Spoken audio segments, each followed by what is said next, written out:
Hi, my name is Leon Kotze. I'm the owner of Dressmaker Dolls. We have the widest variety of adjustable mannequins in the country, ranging from a male form, a kiddies form, and all the female sizes. Today, however, we're going to be unboxing a Diana A. A Diana A is categorized as a small adjustable form. That means it's from a size 10 to size 16 or a 34 to a 40. If you need to know the bust, waist and hip measurements of this specific form, you can visit dressmakerdolls.co.za and click on the adjustable shop, and it will show you all the adjustable forms that's available. Select the mannequin that you're interested in, open that form, and it will display the specifications of the bust, waist and hips.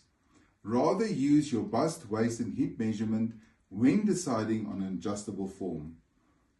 So, when you open this box, you will find the following. There will be an instructional manual.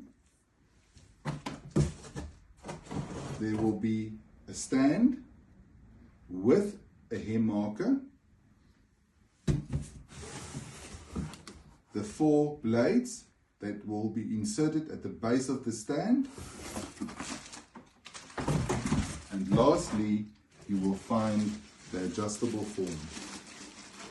This adjustable form, as previously said, will adjust from a size 10 to a size 16, which is a size 34 to a 40.